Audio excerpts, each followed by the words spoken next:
started.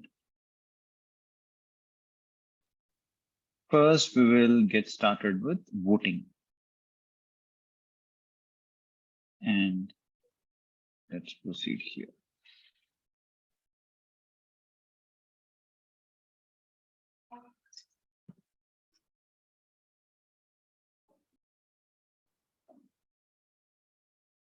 Just ensuring that entire memory is freed up.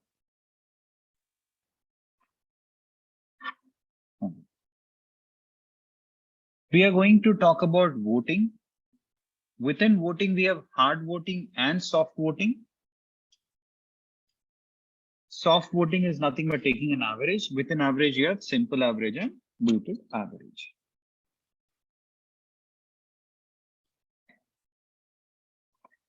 We will use an inbuilt data set. So from scikit-learn, we are trying to import the data sets.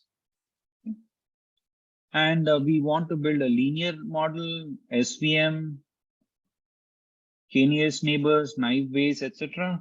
From scikit-learn Ensemble, we want the voting classifier. We want a metric, which is accuracy. That's what we want to measure.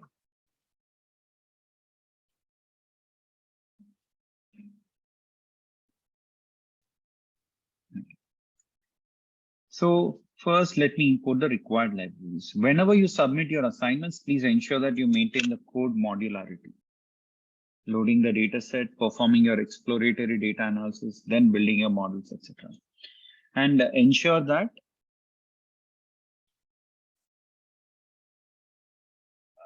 you maintain lines of comment also. Okay. All right. One more very important thing that I want to tell you guys is now that we started this new revamp of the course, for every use case that we are going to talk about, be it clustering or be it any other algorithm, right, predictive modeling technique, we are going to apply CRISP MLQ framework in totality. When I say totality, now what we are doing is we are understanding the business problem, collecting the data pre-processing is happening, exploratory data analysis, and then model building, model deployment part, and monitoring and maintenance. These two things are happening only when you work on your final projects. Not that they are not happening, because they are happening, but there is very high emphasis on these two. Okay, so model, deployment, monitoring and maintenance.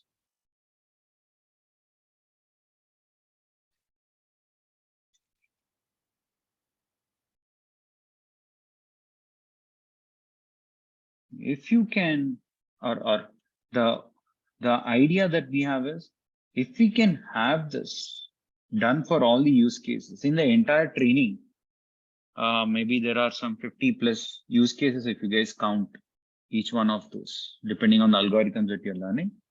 Those many times, if you deploy, monitor and maintain, those many times, if you deploy, monitor and maintain using different tools, you'll become master at these two aspects also. Then when you work on the live projects, right, both you will benefit, we will benefit. That's the idea. And ultimately, when you put these on resume, interviewers will have no second option than to hire you. Because out of 100, they might, by luck, find one person who is good at model deployment, monitoring, and maintenance. They'll find a lot of people who are good at the other techniques and all that. But these two are the aspects where we see there's huge dearth in the market. We want to address that part. The session that I'm conducting in the evening, right, 7:30 to 9:30, that's how we are structuring. And usually I don't prepare myself for sessions because I've been delivering since long. For this specific batch, I'm preparing myself exclusively to ensure that every nook and corner of the new things that are happening are included. Okay. So it'll be slightly elaborate also. Everyone, the now full-length recorded videos will be removed, and these full-length recorded videos will be coming in. We want to ensure that all these have very granular, segregation, like only data types, only data collection, only data cleansing, right? In that way, it will be segregated. So you'll have a lot of additional modules in the LMS. Yeah. For everyone that would be there. And the idea is that moving forward, will not have this concept of having every trainer's recorded videos. Only my full-length recorded videos will be given. And I'm certain and hopeful that nothing additional will come, at least for the next 1 year. And any new algorithms that come up, we want to include that as part of additional modules. Okay.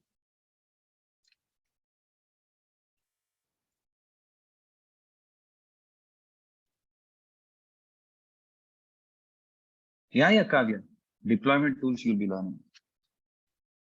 I'm not sure whether you found a chance to look at the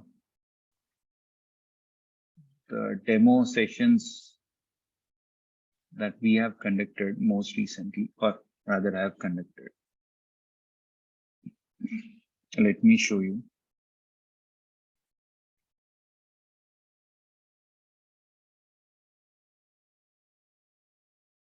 We're also coming up with the Alumni Connect program, wherein all the details are there on LinkedIn also, but we want to also, share all the details once again, and you can directly get in touch with them on LinkedIn, ask them how they got placed and all that. Success story sessions were happening. Now we want to come up with interview preparation sessions by these people who got placed. Let's see how it's going on. So these are the deployment tools: Beta IQ, Flask, Python Flask. Anyways, we are including Qualdo, Vertex AI, Neptune, Heroku. There are 6 more that I have shortlisted. And at the end of the day, when people look at your resume and the projects, right, they should be able to locate all of these things. And we will also include certain cloud implementation. So I've told that people who join for data science program will be doing 2 projects. One should be on-premise deployment, one should be on cloud. So they should have knowledge about both. Okay, that's the idea. So let's see to what extent we'll be able to drive it. We will drive it for sure. To what extent you people are going to adopt is also something that we need to look at. Okay.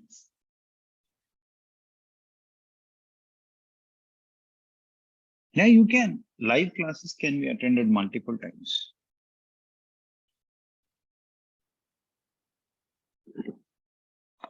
Just now, I was showing to our friend one of the job openings, and this guy got placed in HSBC. I just forwarded to our HR to get more details. Right, his name, past participant of ours. His name is Milind.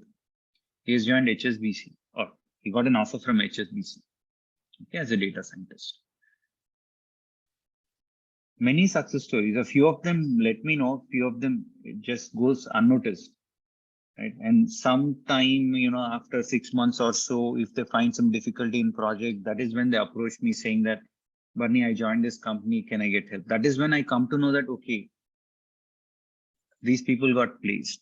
A lot of such things come from our franchisee centers also. Hey, Barney, 3 people got placed through us. Where are their details? Why are you not putting on your website? Neither did they come to us, nor did you people inform us. That's how it happens. And a few people say, don't put my profile on your website, but I'm okay to help your students. Offline, I'll talk with them. I give them required guidance and all that. So at least good 40% of the people are like that, especially working professionals when they join as data scientists, right? They're a little taken aback because of company policies or whatever other reasons it might be. But they are like, do not put our profiles on your website. But offline, I'm sure I'm going to guide your students. So those kind of details also we want to share to our students. You can get in touch with them. They might be from your specific industry only. You'll get better guidance.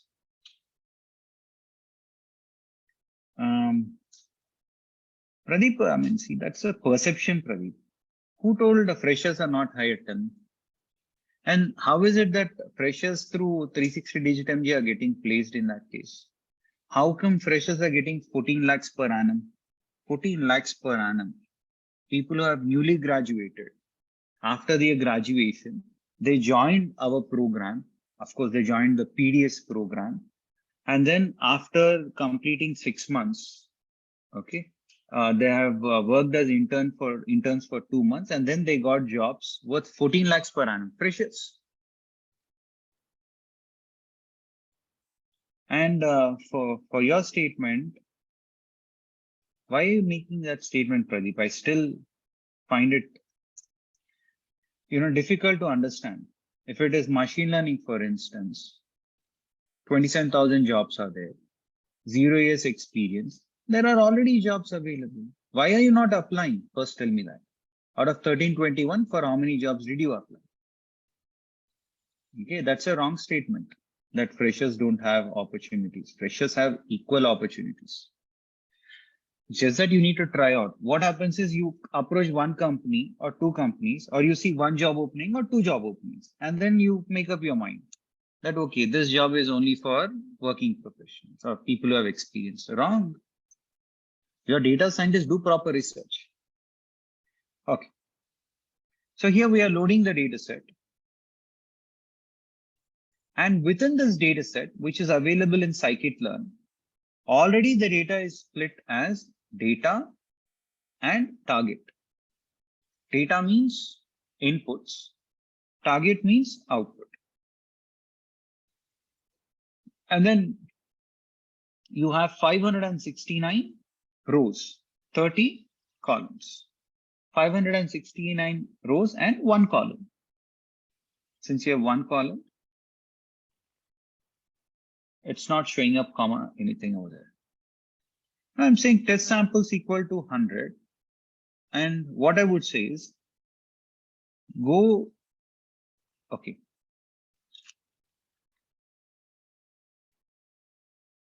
Here, test samples equal to 100. So what will be there in this? X of colon minus 100. In this data set, -1 would refer to this. -2, -3, -4, -5, -6, -7, -8 in that way. So after removing 100, remaining you want to assign it to training data. For output variable also, you want to remove 100 from the bottom, and then remaining you want to put it into training. Okay, yeah, 469. And then from -100 until end, from -100 until end, you want to take those and put it in your test data.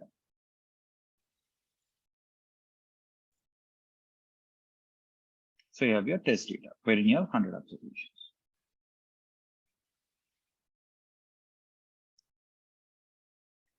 Okay, then we are running k nearest neighbor. I mean, you're saving this from neighbors, you're taking k nearest neighbor. You're saying number of neighbors should be 5. You can decide whatever number you want. What is the thumb rule when it comes to KNN? The one single thumb rule to decide this k value or the number of neighbors is square root of n by 2. But this is a very rudimentary rule, very basic naive rule. You might want to experiment with different k values. And whenever you want to experiment with different hyperparameter values, please bear in mind that you automatically have to get into grid search or randomized search. Cross-validation, grid search cross-validation or randomized search cross-validation. Then here you have perceptron algorithm. This is something that we will learn about it later.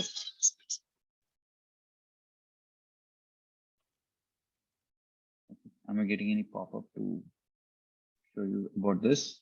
No, okay, fine. We'll learn about this later when we get into neural network algorithms. And random state equal to 0. This is to ensure that each time you split the data, the same data is available both in training and test.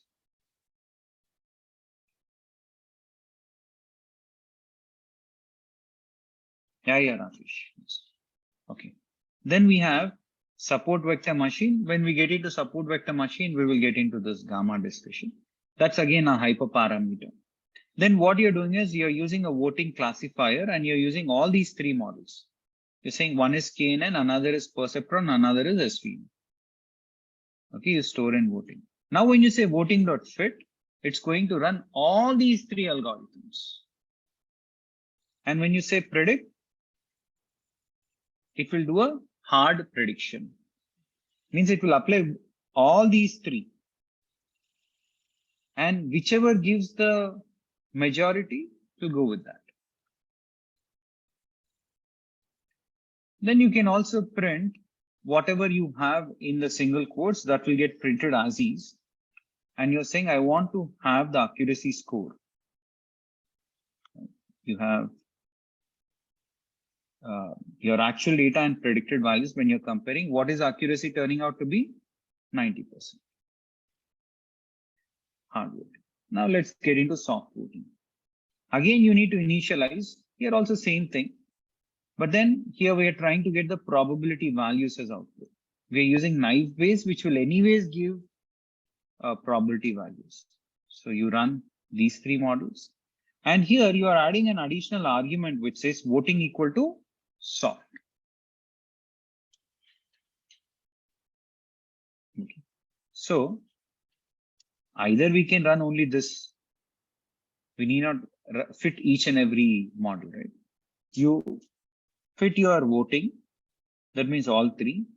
Then you predict on the test data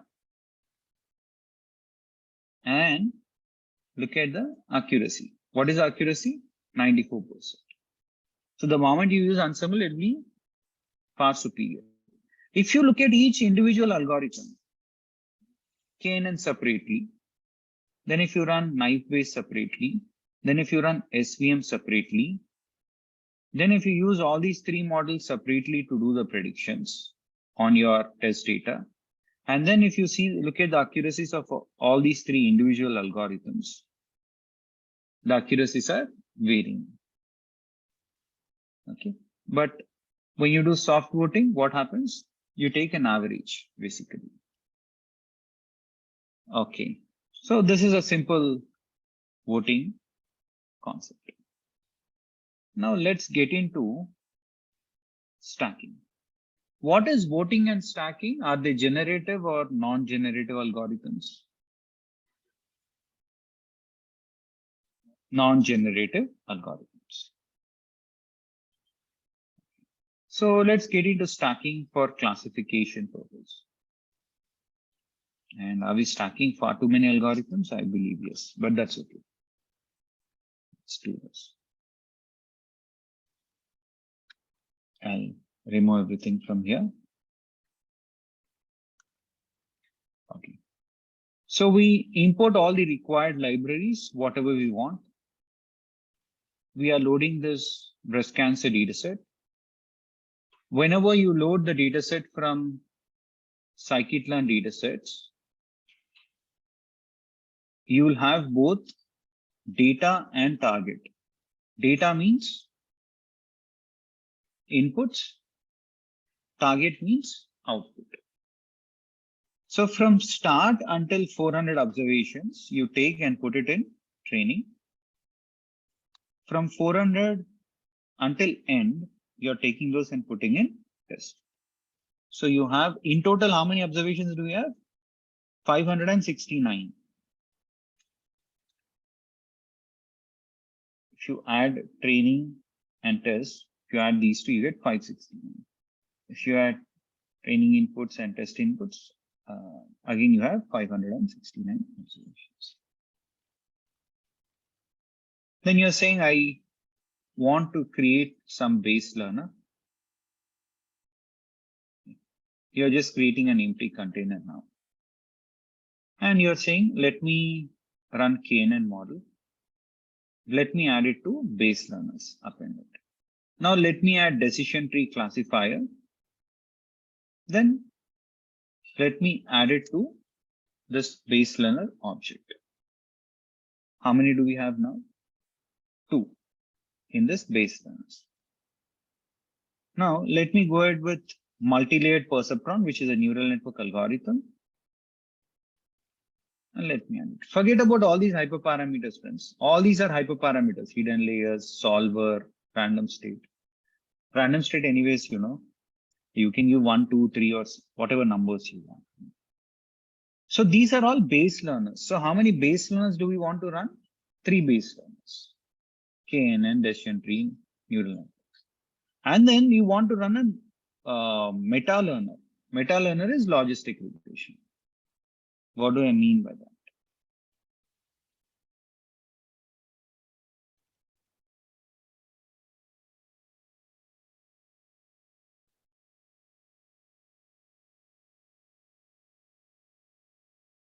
Like this. Base learners are 3.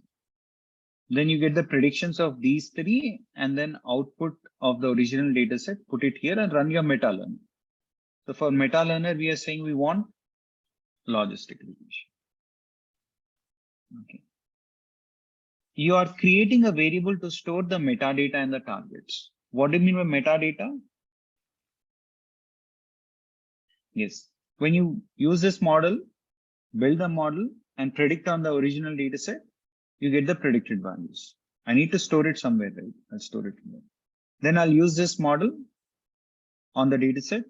I'll predict using this model on the data set, you get P2.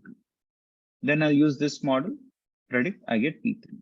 Then also output I'll take from the original data set. So this becomes the new data. So I'm creating this. First of all, I'm saying, okay, where is this metadata? You're saying that, okay. These are the 3 algorithms that we have. And length of this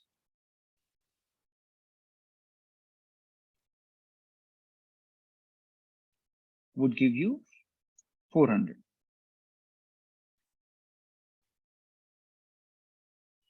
Okay. Because you have 400 rows. So all those 400 rows are placed like this.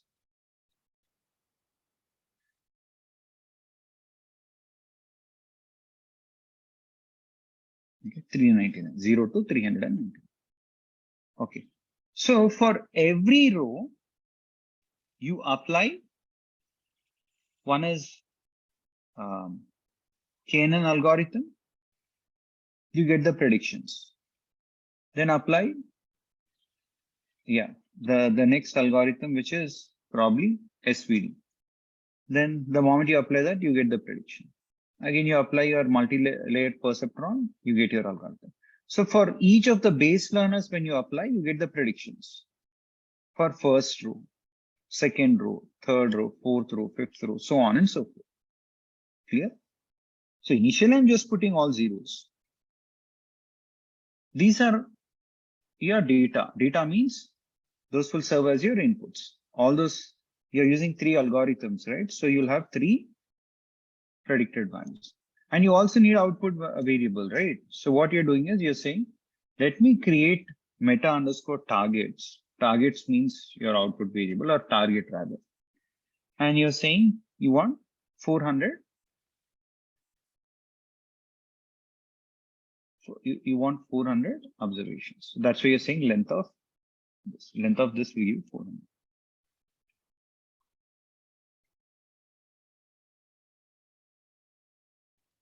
Done. So you have meta targets.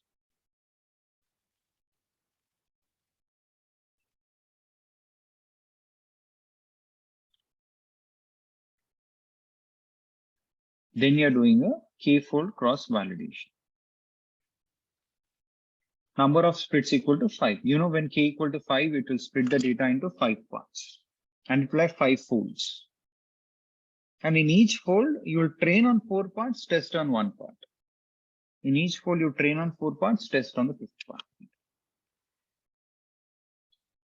So this code is pertaining to that. So let us demystify this. I think after this, there's nothing much. Okay. So let's do this.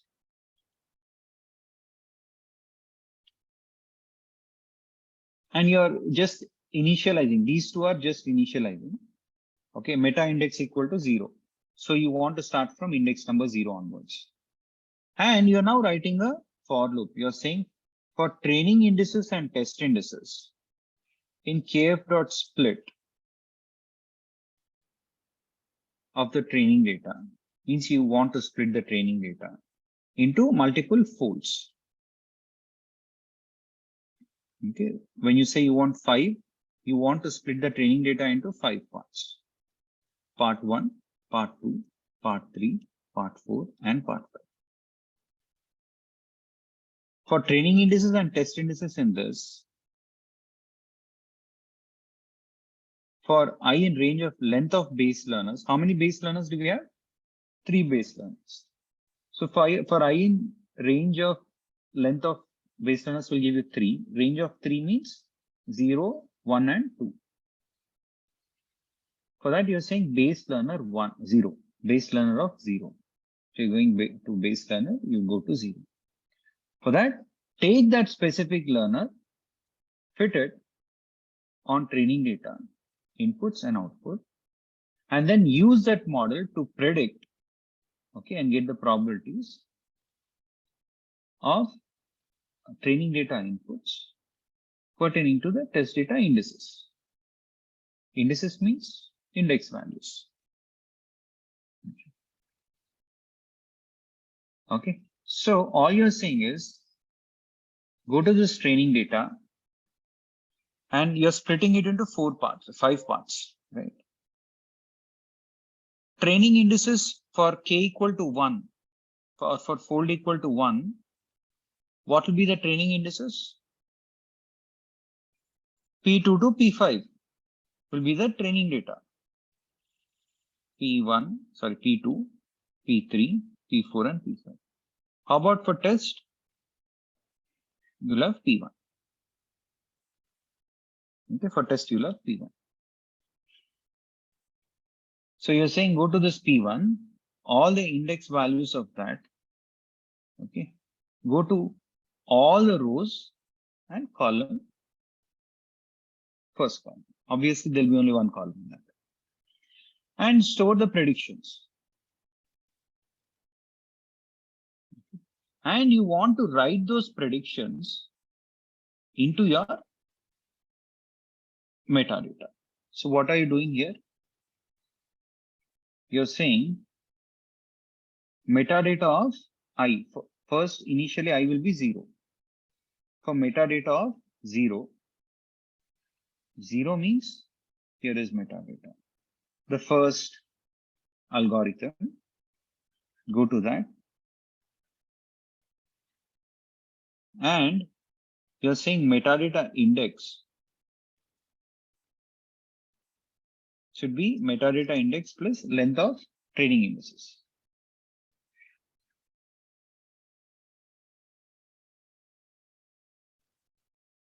Metadata will have index.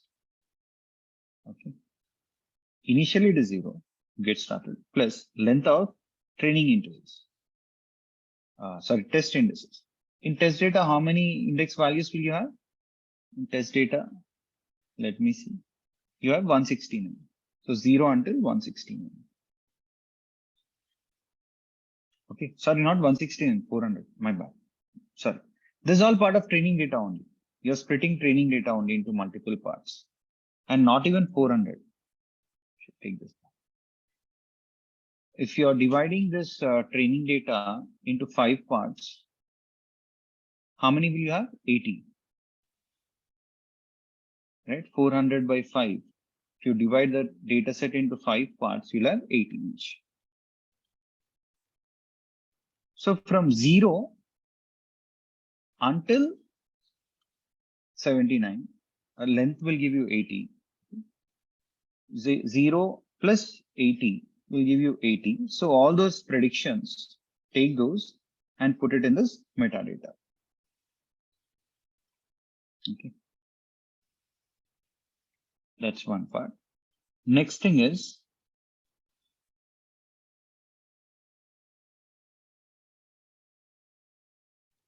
You want to go to training output.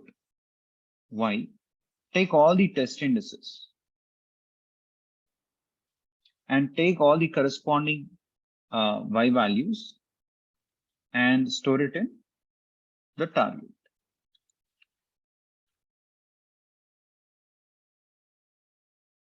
Target output. And here, when you have this, what do you want this particular line of code to perform? You want this to do this part. Meta index equal to meta index plus length of test indices. Now it will go to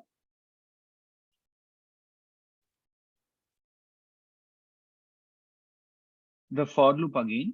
I'll again repeat it, the second for loop for training indices and test indices in kf.split of training data. Here you have the training data. When you say kf.split, kf has how many splits? So it will split your training data into 5 parts. If I divide this into 5 parts,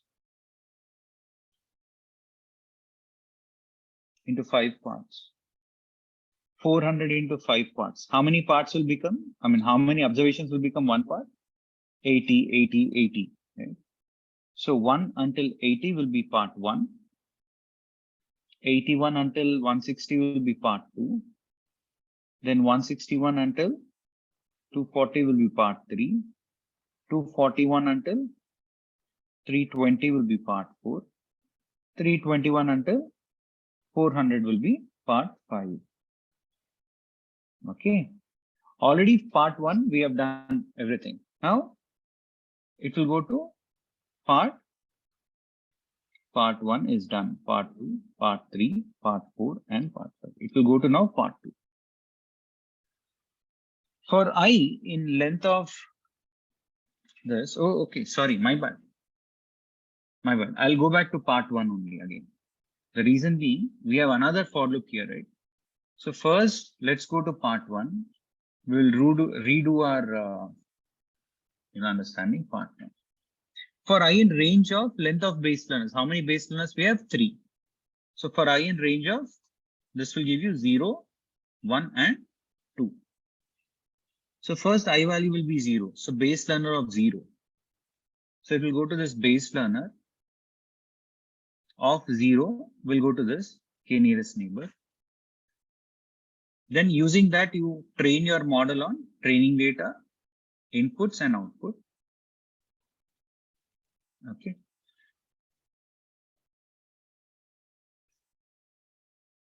So when you go to training indices for fold 1, part 1, what it does is your training indices will be all of these, part 2, part 3, part 4, and part 5, correct? And part 1 will be part of your test data. So within training and test indices 1 to 80 gone. Training indices will be 81 until 400.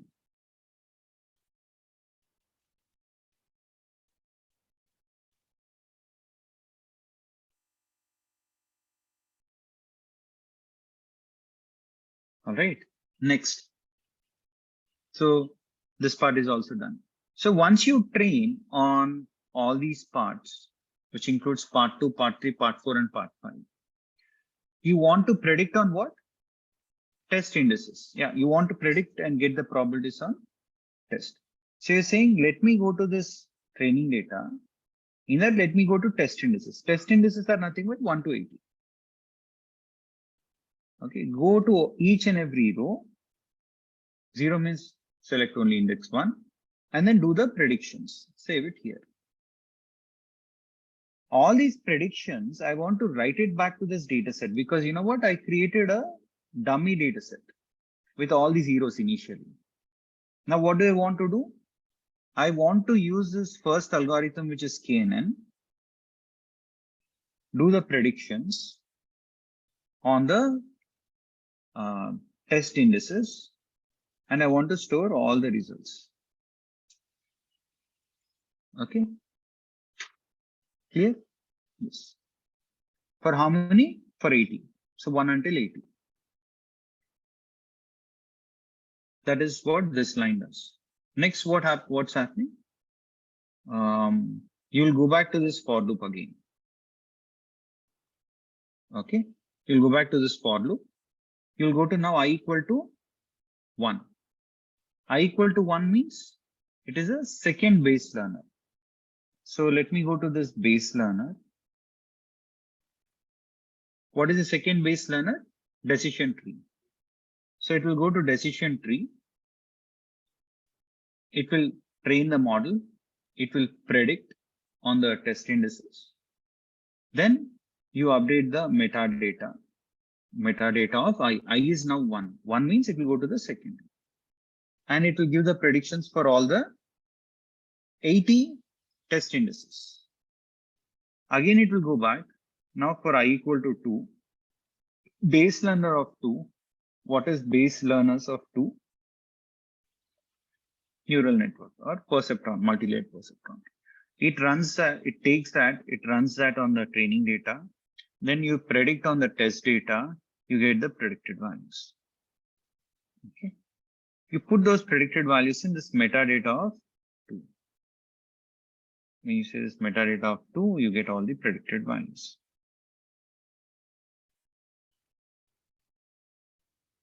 Okay. That would happen for this.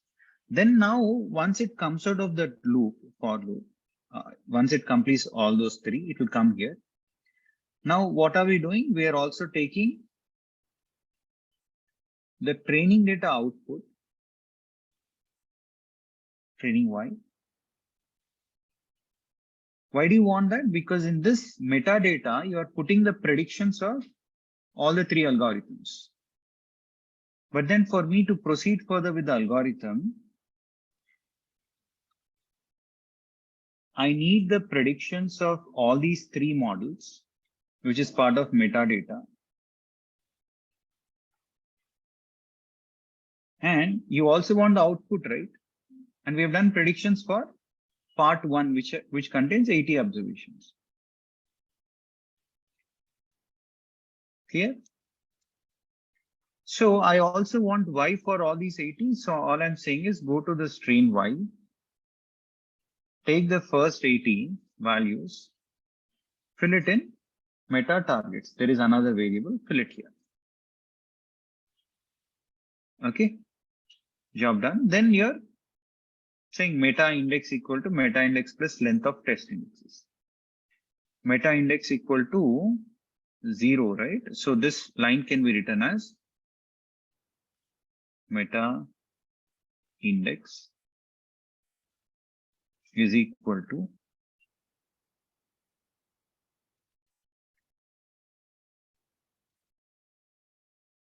meta index plus length of test indexes. Means meta index is initially 0. So it becomes 0 plus length of this test indices will be 80. So you get 80. So now meta index is 80. Okay, remember that. Now it will go to this for loop. In this for loop, here you had P1, P2, P3, all of that, right? So now what I'll do is I'll erase this. If I were to expand this, you'll get to see all of that. We had all those parts. Now it will go to part 2. In part 2 means this 81 to, so then the test indices will become 81 to 160 and training data will be all the other parts 1 until 80, then 161 until 400.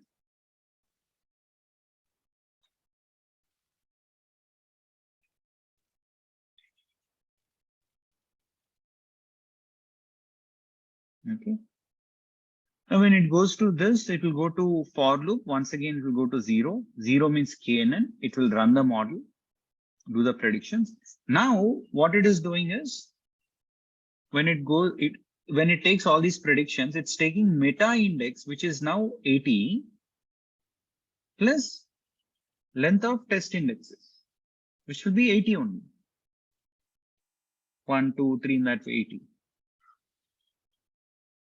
You go to your metadata and update the indexes from 80 onwards. Index number 80 until 160. Update all of those. Then go to 1. Do the predictions for 80 until 160 observations. Then go to 2. Do the predictions from 80 until 160. Then come here. Take the output variable, right? Take the indexes from 81 to 160, update in meta targets. Then here, update your meta index. Again, meta index equal to meta index is 80 now, plus length of the training index. 80 plus 80, 160. Now it becomes 160. Again, this loop. So it continues on and on. But then if you look at these, this metadata, your predictions are showing like this, but rather I want it in a horizontal format, vertical format. So I'm going to just transpose this data. Let me now show you the metadata. These are the predictions, and meta targets is like this. So what you want is you want all the predictions also to be in this manner. So you're transposing that data.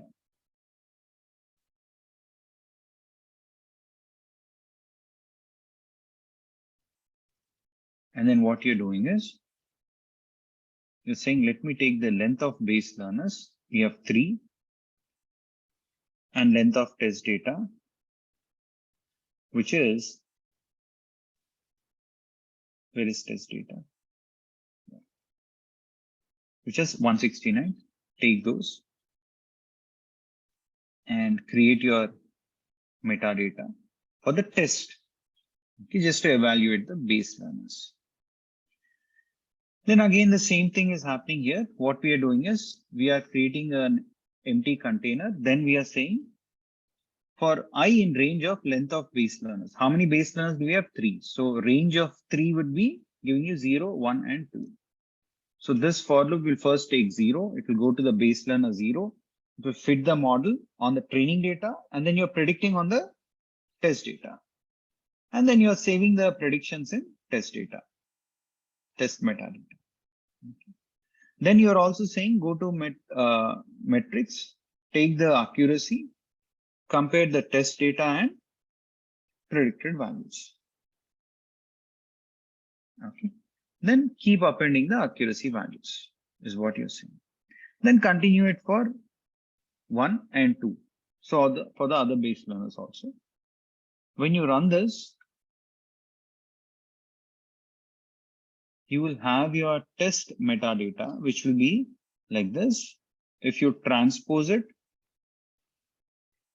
you get the test metadata columns.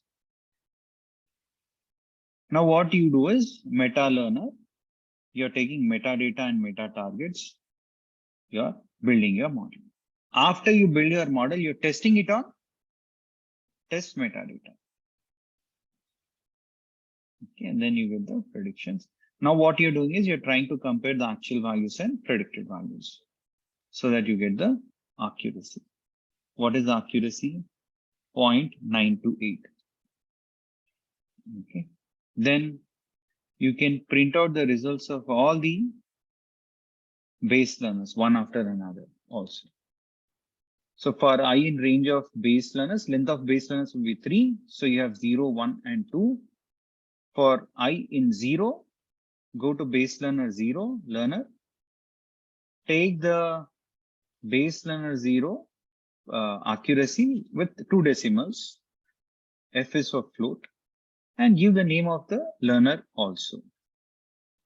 Learner dot underscore class underscore. When you go to meta learners, you see the details. Or if you look at this learner, that's how it is written, the entire thing. Learner dot underscore class underscore dot underscore name. That's how it be. So you take that and print it. Then you're saying Finally, print the overall ensemble accuracy. Take this accuracy, print that, and go until 2 decimals, floating point. Print ensemble, right? So that's what you're doing. If you look at these 3 individual algorithms, 86, 88, and 92, but when you ensemble them, you're getting 93 when you stack them. Okay, so this is about stacking. Once we are done with stacking, we should go ahead with voting and stacking is done. We have to go ahead with bagging. After bagging, random forest. After that, boosting. So first, let me open bagging.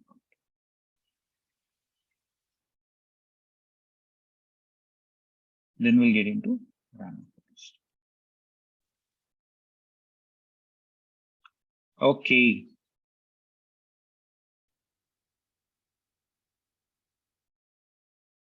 So we have bagging. How many lines? If I see less lines of code, I feel very happy.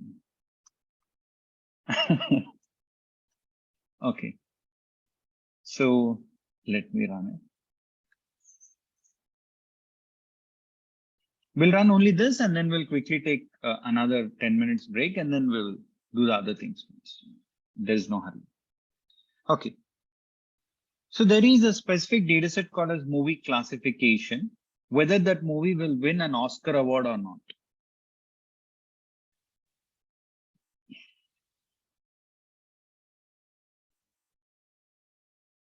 That data set. What is the name of the data set? Movie classification.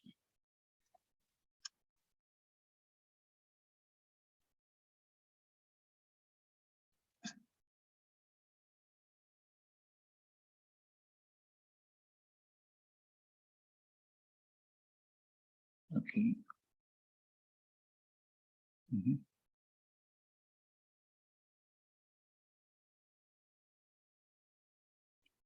Okay.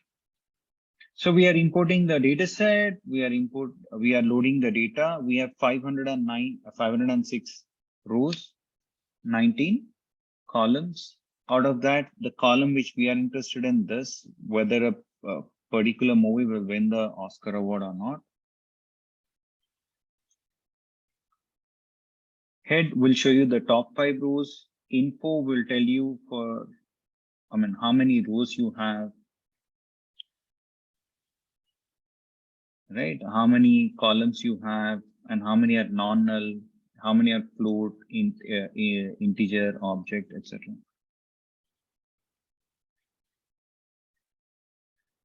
Then you're creating dummy variables. You're going to this. There are 2 columns called as 3D available and genre. Those are the 2 which show up as objects here. So you're saying, okay, let me convert that into one-hot encoding. Okay. Drop first equal to true. What will it do? It will create n-1 dummy variables. If you run this, you see all of these unsigned integers are the integers which are nothing but dummy variables. And you are segregating the inputs and output. You're saying, let me go to this df.location. Let me take all the rows and let me not take not equal to static Oscar. Apart from that, take all the other columns, put it in predictors. Type is not needed, but it's just saying that it's data frame now. And go to this df, go to only this specific output variable, put it in target. And it's of type series. Okay. Then scikit-learn selection, you're taking train test split. And then we are saying, okay, split the predictors and target, but in the test data, I want 20%. And remaining 80% would be part of training. Then you import tree. From tree, you're importing decision tree classifier. You're not aware of random state, is it? Okay. So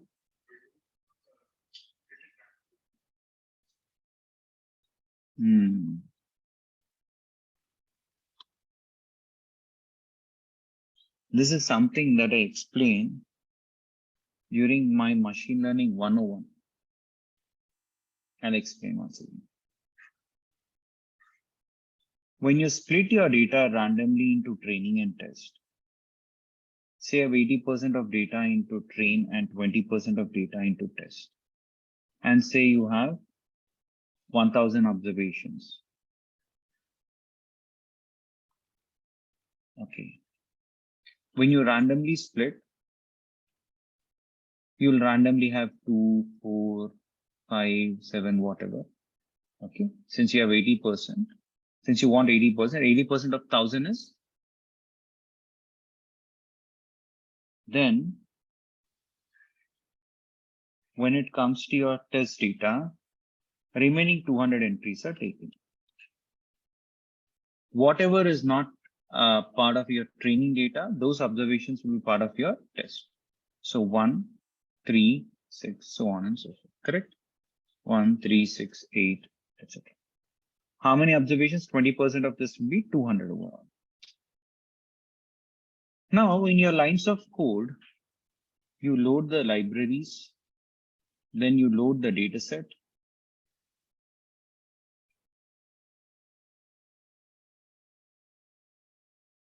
Then you do data pre-processing.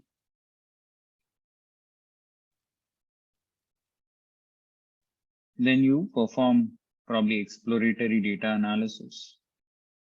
Then you split the data into training and test. Then you build your model on training data, evaluate or test your model on test data, then compare overfitting, underfitting, so on and so forth. Now here, when I run the entire file, if I run entire file, okay, by making the changes to the hyperparameters, and when I run the entire file, it will load the libraries, dataset, pre-processing, EDA, and then it will split. Each time when it splits, you're going to get different observations in training and different observations in test. Correct? Until here, are you clear? Okay. Now I have, say, model 1, which has given me 90% accuracy. I'm not happy with this, or it has given me 80% accuracy. Say I'm not happy with this. What will I do? With this, I'll go back. I will tweak the hyperparameters. And then I'll rerun the model. When I change the hyperparameters here and run the entire file, it will load, come here, split, and then build on the new hyperparameter. When it splits, I get new set of observations. On that, I'm going to build the model and test on the new set of observations. I get accuracy of, say, 90%. Can I compare these two? I cannot. Why shouldn't I? Because the underlying data is different. It's something like here you prepared for mechanical engineering. Here someone else prepared for, on civil engineering. How can you compare these two? The entire underlying subject, syllabus, everything is different. So what should you do? You have to ensure that the underlying data is the same. How will you ensure that the underlying data is same? By adding that additional argument here, which is called as random. For random state, if I say 0, this 0 will capture information that these observations should be part of training. If I say 0, 1, 0, 1 contains information that all these should be part of training. So next time when I split, all these observations should be part of training. Okay, if I put only 0, then also it will just capture the information of all these. It will, the moment it will look at this, it knows that when I split, all these observations should be part of training. 0 does not mean shouldn't run, or 100 doesn't mean should run 100 times. All that this number is doing is this number, whatever you give, 417, whatever number comes to your mind, put it. That number will act as an object. It will just contain the information about all these observations. That's it. Clear? I'm telling you because yesterday also you asked, so I thought explaining that will make your logic clear. Okay. So now we go to scikit-learn import tree from tree decision tree classifier and then bagging classifier because we are learning bagging. Then you say bagging classifier. What should your base estimator be? You want to use, that is a base learner. What do you want to use? Decision tree classifier. You're storing in this. So that's what you do. Number of estimate is equal to 1000 means how many different decision trees will be run? 1000. Bootstrap equal to true means bootstrap sampling means sample with replacement. By default, it is false. Number of jobs equal to 1 means use only one processor. If I put -1, use all the processors. Why shouldn't you use all the processors? I don't see a reason, right? So always give -1 if you feel that there are multiple processes. Random state, it's again up to you. Whatever number you like, you can give in that. Once you have all these hyperparameters set, you fit the model. That is train the model. Why is it taking time? Because yes, it is running multiple by 1000 times. Then you import accuracy and confusion matrix. You run confusion matrix by taking your actual values and then the predicted values. Then you say accuracy score, actual versus predicted, which is 61%. And then you test on the training data also. You have confusion matrix and accuracy score. Oh my God. It's clearly overfitting. If it overfits, what should you do? You have to go and play around with your hyperparameters. Make changes to your hyperparameters and rerun it. Okay. And here also you can make changes in the decision tree classifier also. Maximum depth, minimum samples at nodes, so on and so forth. This marks the end of, not end basically. I think there is one more thing. So that, no, done. Bagging, only one is it? Fine. After bagging, we thought of running random forest. So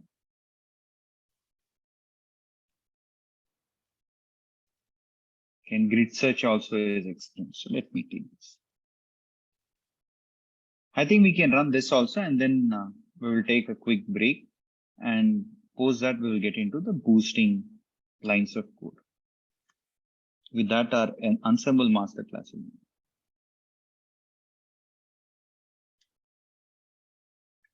Okay, sure. I'll explain.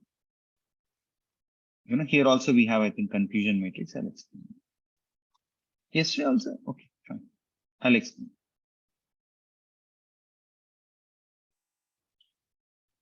So the same dataset is being taken, movie classification dataset. We are loading the library. We are reading the file, 506 observations and 19 columns, in which the output variable is whether a movie will win Oscar award or not. Head will show you the first 5 rows. Info will show you how many rows you have, how many columns you have, do you have any missing values, how many of those are float, how many are integers, how many are objects. Object means categorical data, and how much memory is it being used? Is it using? Then if you believe that 3D available and genre should be converted into some numbers, you apply pandas get dummies, which is an inbuilt function which will create dummy variables. Then when you say df.info, you see the last 4 variables getting added. All these 4 are dummy variables.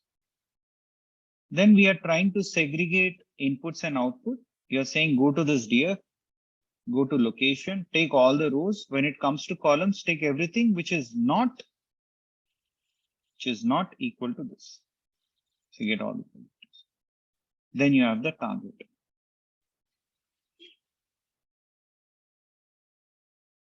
Then you train test split. 80% would be into training, 20% will be into test. And then you're taking from Ensemble random classifier. You're saying I want to run 1,000 different decision trees, and equal to -1 means I want to run everything in parallel. Maximum features that I want to select at every root node will be square root of the number of features. If you have 100 features inputs, square root of 100 will be 10. So whenever I split, I want to take only 10. So I'm storing all the hyperparameters in this, then you're training the model. When you say fit, it will train the model. Then you're taking accuracy, score, and confusion matrix. And here, when you say confusion matrix of actual values and predicted values, it will give you this. Now, one of our friend had questions, Venkatesh, so I want Venkatesh to unmute. Yeah, Venkatesh. Yeah, hello, sir. Yeah. So yesterday also we discussed, but nevertheless. What is this 25 and what is this 40? So those are the correct predictions. Wonderful. Using this confusion matrix, if I want to know the accuracy, how would I calculate? 25 Yeah, plus 40 plus 40 divided divided by by all the four. overall count. Yes. Yeah. So whatever you have off diagonal are incorrect entries. So these Okay. 25, right, in our data set, whether you are going to win Oscar award or not. 0 means you won't, 1 means you will. And these are Okay. the actual values. And then on the columns, you have the predicted values, again 0 and 1. So when you have 25, what does that mean? 25 value entries of your test data actually say that that particular movie or those movies did not win Oscar award. Your model also is predicting that those movies did not win Oscar awards. So that's the right prediction. Okay. And these 40 entries here in your actual data say that they won the Oscar awards. Your model is also predicting that they won the Oscar awards. Right predictions. 19 here means in your actual data, it says that those movies did not win Oscar award, but in your predictions, it's saying they won Oscar award. So it's incorrect predictions. And you have 18 here. That 18 means in your actual data, 18 movies show that they won the Oscar awards, but your prediction model is predicting that they did not win the Oscar awards. Incorrect predictions. So always Yeah. when you want accuracy, it is this diagonal divided by the overall count, which is 25 plus 19 plus 18 plus 14. Making sense? Yeah. Yes. Yes, sir. Thanks.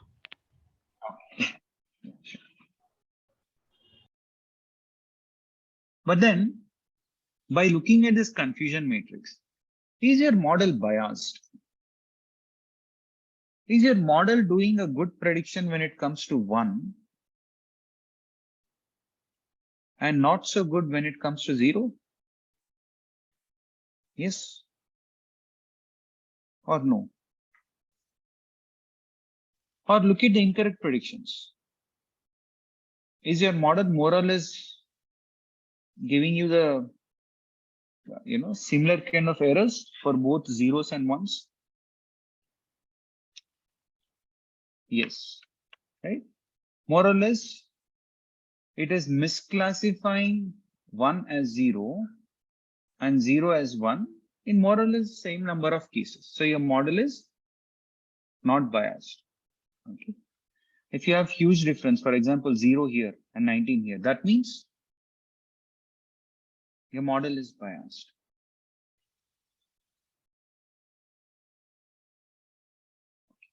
So those are the indications that you get from confusion matrix. All right. When you say accuracy, it will directly give you the prediction. It's 0.63. And when you apply a confusion matrix on the training data, you're getting an accuracy of 100%.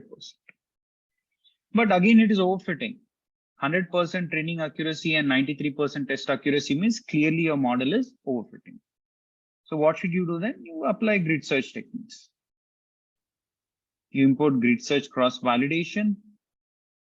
This is the random forest estimator that you want to use. Not sure why number of jobs is given as 0 everywhere in the code. Doesn't harm you in making use of all the processes. It will only make it faster. So when it comes to grid, you're saying maximum features that have to be chosen when you split. Let me choose 4, 5, 6, 7, 8, so on and so forth, and minimum samples at the split. Let me experiment with 2, 3, 10 here. You give whatever numbers you want and do the experiments. Then you're saying grid search cross validation. You are saying, let me run the random forest classifier. Let me use this parameter grids. Number of jobs -1, cross validation 5, scoring is accuracy. So these are the hyperparameters that you're selecting. And then when you say, let me fit on the training data input and output, it's running all these combinations, hence it's taking time. This here sees that an operation is going on. This is the right time for me to see whether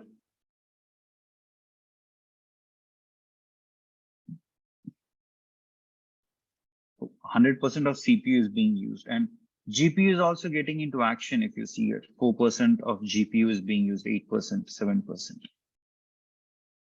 Okay. So only 0.3 of 14 GB of GPU memory is being utilized. Okay, anyways, done. Then when you want to know the best parameters, it says that for maximum features equal to 5 and minimum split equal to 2, for this combination, it's giving you the best result. And you can get the best estimator, means for this best combination of parameters, the best algorithm, overall algorithm, because it is random forest algorithm with these best parameters. When you combine random forest classifier with these parameters, it becomes the best estimator. Then I'm importing, I mean, you need not again and again import, but that's okay. And here what we are doing is we are taking the actual values and we are taking the best estimator and we're predicting on the test data to see the confusion matrix to get the accuracy score. You can also do it on the training data, actual values and predicted values, confusion matrix. Yes. So again, it is overfitting. So your job is to go back and select different other options and then keep experimenting, okay, until you get to a right fit model. Okay. So let me stop here and we will have to discuss about boosting algorithms, which we are going to talk in the next 10 minutes. So let me stop.